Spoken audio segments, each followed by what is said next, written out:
Hello friends, Rita सरकार की प्रस्तुति छोटा जादूगर। लेखक हैं जयशंकर प्रसाद। कार्निवल के मैदान में बिजली जगमगा रही थी। हंसी और विनोद का कलनाद गूंज रहा था।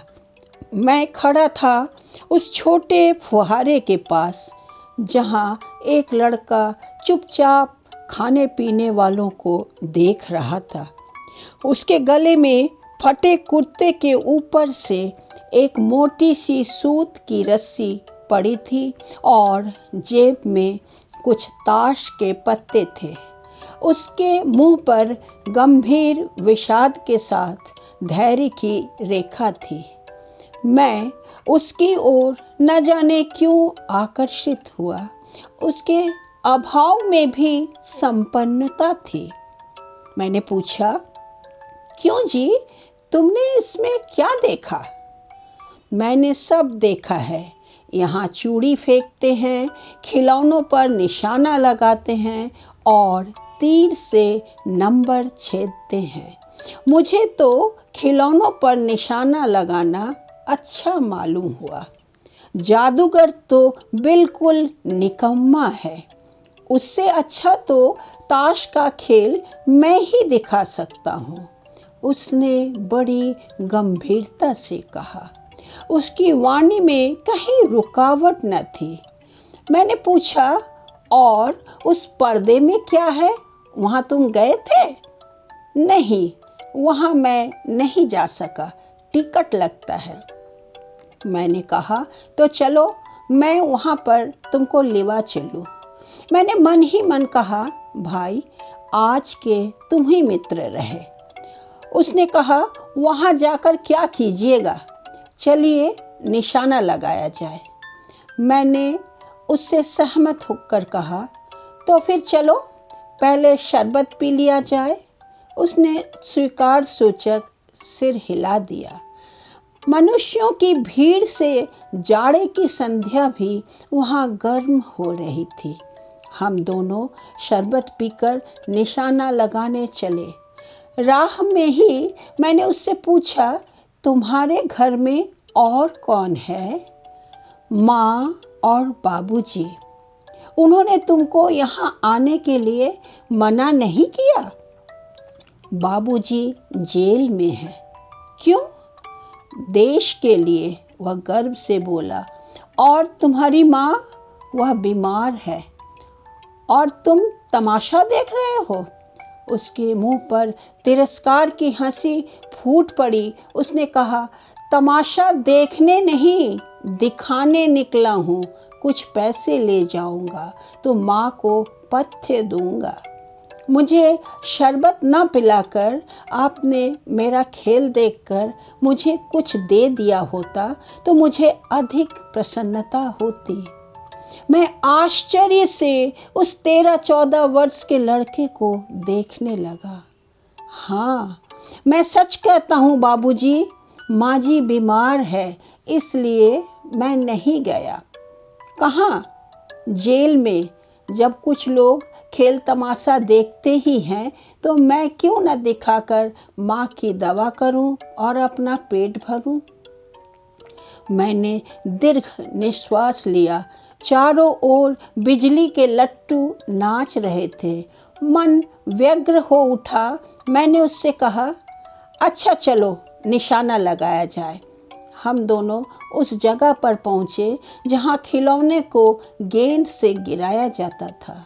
मैंने 12 टिकट खरीदकर उस लड़के को दिए। वह निकला पक्का निशानेबाज। उसकी कोई गेंद खाली नहीं गई। देखने वाले दंग रह गए। उसने 12 खिलौनों को बटोर लिया, लेकिन उठाता कैसे? कुछ मेरी रुमाल में बंधे, कुछ जेब में रख लिया। लड़के ने कहा, बाबूजी आपको तमाशा दिखाऊंगा, बाहर आइए, मैं चलता हूँ। वह 9-2-11 हो गया।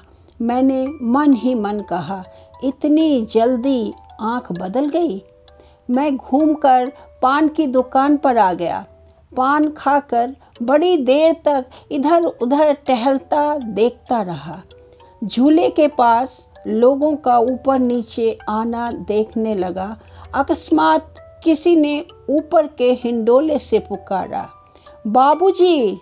मैंने पूछा, कौन? मैं हूँ छोटा जादूगर।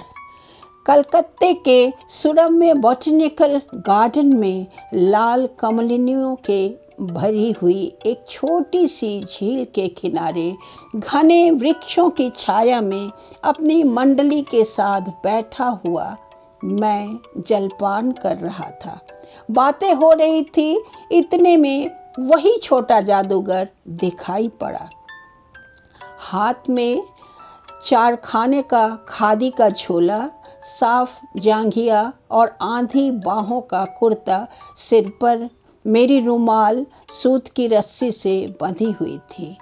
मस्तानी चाल में झूमता हुआ आकर वह कहने लगा, बाबूजी नमस्ते, आज कहिए तो खेल दिखाऊं?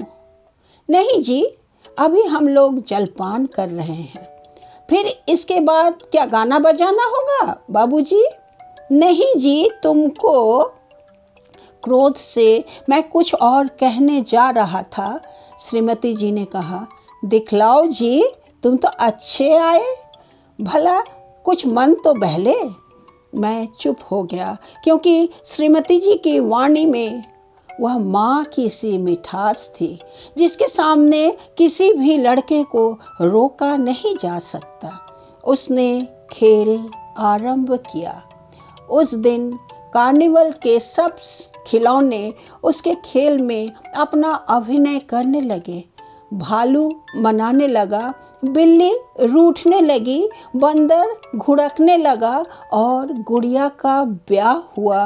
लड़के की वाचालता से ही अभिनय हो रहा था। सब हंसते हंसते लोटपोट हो गए।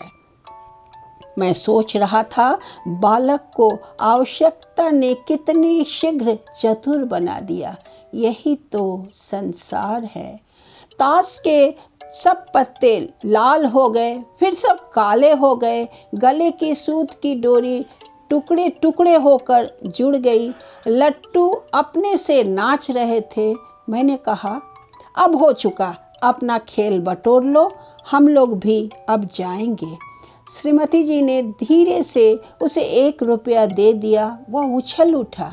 मैंने कहा, लड़के, छोटा जादूगर कहिए, यही मेरा नाम है, इसी से मेरी जीविका है। मैं कुछ बोलना ही चाहता था कि श्रीमती जी ने कहा, अच्छा, तुम इस रुपए से क्या करोगे?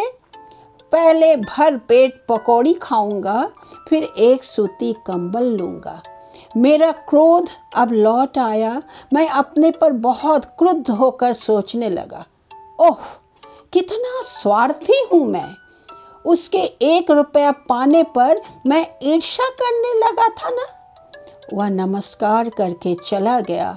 हम लोग लता कुंज देखने के लिए चले। उस छोटे से बनावटी जंगल में संध्या साए साए करने लगी थी। अस्ताचलगामी सूर्य की अंतिम किरण वृक्षों की पत्तियों से विदाई ले रही थी। एक शांत वातावरण था। हम लोग धीरे धीरे मोटर से हावड़ा की ओर आ रहे थे। रह रहकर छोटा जादूगर स्मरण हो आता था। तभी सचमुच वह एक झोपड़ी के पास कंबल कंधे पर डाले मिल गया। मैंने मोटर रोककर उससे पूछा, तुम यहाँ कहाँ? मेरी माँ यही है ना, अब उसे अस्पताल वालों ने निकाल दिया है। मैं उतर गया। उस झोपड़ी में देखा तो एक स्त्री चिथड़ों में लदी हुई कांप रही थी। छोटे जादूगर ने कंबल ऊपर से डालकर उसके शरीर से चिपटते हुए कहा, माँ। मेरी आंखों से आंसू निकल पड़े। बड़े दिनों की छुट्टी बीत चली थी। मुझे अपने ऑफिस में समय से पहुंचना था। कलकत्ते से मन ऊब गया था। फिर भी चलते चलते एक बार उस उद्यान को देखने की इच्छा हुई। साथ ही साथ जादूगर भी दिखाई पड़ जाता तो और भी। मैं उस दिन अकेले ही चल पड़ा उद्यान की ओर, क्योंकि जल्द लौट आना था। 10 बज चुके थे। मैंने देखा कि उस निर्मल धूप में सड़क के किनारे एक कपड़े पर छोटे जादूगर का रंगमंच सजा था। मैं मोटर रोककर उतर पड़ा।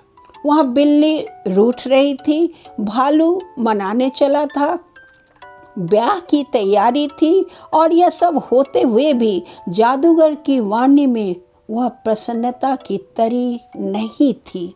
जब वह औरों को हंसाने की चेष्टा कर रहा था तब जैसे स्वयं कांप जाता, मानो उसके रोएं रो रहे थे। मैं आश्चर्य से देख रहा था। खेल हो जाने पर पैसा बटोरकर उसने भीड़ में मुझे देखा। वह जैसे क्षण भर के लिए स्फूर्तिमान हो गया। मैंने उसकी पीठ थपथपाते हुए पूछा, आज तुम्हारा खेल जमा क्यों नहीं? माँ ने कहा है कि आज तुरंत चले आना, मेरी अंतिम घड़ी समीप है। अविचल भाव से उसने कहा। तब भी तुम खेल दिखलाने चले आए? मैंने कुछ क्रोध से कहा, मनुष्य के सुख दुख का माप अपना ही साधन तो है, उसके अनुपात से वह तुलना करता है। उसके मुंह पर वही परिचित तिरस्कार की रेखा फूट पड़ी। यह थी कहानी। आगे उसने क्या कहा, थोड़ा देखें। उसने कहा, क्यों ना आता, और कुछ अधिक कहने में जैसे वह अपमान का अनुभव कर रहा था। क्षण भर में मुझे अपनी भूल मालूम हो गई। उसके झोले को गाड़ी में फेंककर उसे भी बैठाते हुए मैंने कहा, जल्दी चलो। मोटर वाला मेरे बताए हुए पथ पर चल पड़ा। कुछ ही मिनटों में मैं झोपड़े के पास पहुंचा। जादूगर दौड़कर झोपड़े में माँ माँ पुकारते हुए घुसा। मैं भी पीछे था, किंतु स्त्री के मुंह से बे निकल कर रह गया। उसके दुर्बल हाथ उठकर गिर गए। जादूगर उससे लिपटा रो रहा था। मैं स्तब्ध था। उस उज्जवल धूप में समग्र संसार जैसे जादू सा मेरे चारों ओर नृत्य करने लगा। धन्यवाद।